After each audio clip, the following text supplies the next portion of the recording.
Hello, my name is Lewis Montague, my unit number is U000464115, and this is for the Unit 18 Assignment 1 assignment, and the date of this video is the 6th of the 12th, 2021. So we're going to be doing another health screening test in this one. So this one is using, it's a skin fold test, so we're going to be using Huffington skin fold calipers, which are a really accurate set of skin folds, to take a specific area of a person's body fat. So, like, obviously there's multiple different parts of the body that this test will be done on, but we're just going to focus on one to get a good demonstration. So what I'm going to do is I'm going to get my athlete here, who's Aaron. He plays football. He's quite active, so he might have a low percentage of body fat in this area compared to someone who is maybe obese or overaged, older adult, so they might have a lot higher compared to them, but we'll just demonstrate how to use this. So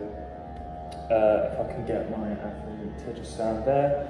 So what we're going to do is we're just going to measure like his pelvic region fat skin fold thing. So what we do is we're going to target where his pelvic protrusion is there. We're just going to go up 2 inches and then we're going to go across, and we're going to take it at 45-degree angle to get the most accurate result. There's the bone, so we're just going to go there, I think it is. So you just pinch it and just wiggle it a little bit to loosen it up, and then you just simply grab it like there. So then we've got 13.5, sorry. Alright, so now we're moving on to, so I've done the first example in the previous section. Now I'm going to do the next two. So we're going to do 3 caliper tests, so then I can get the mean average and then compare it to data to see where Aaron is. So we're just going to do the exact same thing again. So where his pelvic thinners go up about 2 inches, and then you just grab a bit there. So then I hold it there. Okay, so that is 13. No, that's 14, sorry. So we've got 14 there for Aaron. Okay, and then I'm just going to do another one just to get a mean average. So where's his pelvic bone? About there. About the same distance there. And then got 13.5 there. So I'm going to take those 3 test results. I'm going to obviously find the mean average out of it and then compare it to normative data to see how much body fat Aaron has in that one area, and see if he's obviously got too much body fat or too less, and then obviously compare it. Obviously, if you're doing this test with an obese athlete, an obese person, sorry, a client, they might obviously have more body fat around these areas. So it just gives a good indication of how much fat they need to lose and such. But obviously Aaron might have a lot lesser compared to that athlete because he is an athlete and he does a lot of physical exercise, so he burns a lot of fat compared to an obese athlete that would have a lot of fat around their body. So that is the skin fold caliper test.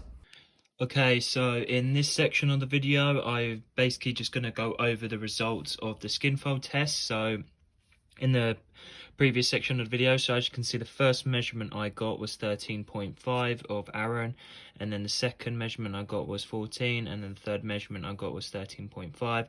So with these 3 results, obviously as you can see, they changed a few times, so it's always good to get more than one result. So I got 3 results, and what I've done is I've just calculation here was just to work out the mean average, so I just took them all together, added them up, divided by 3, so 13.67.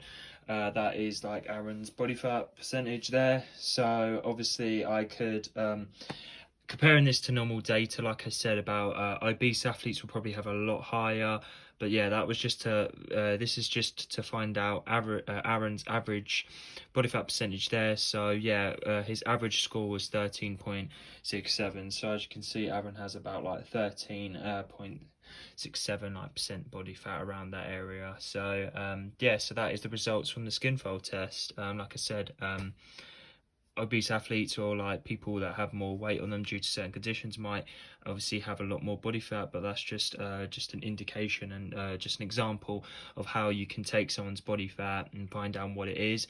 But like I did in the previous section of the video, I did only one section. There were plenty of other sections, such as like the hamstrings, the glutes, the pecs, and loads of other different body positions people can take for the skin fold measurements to find an overall like body fat percentage. But I just did one area just so I can show the general example and like the method of how to do it. But you do the exact same for the other methods. For the other parts of the body. So yeah, that is how to do the skin fold test, and these are the results.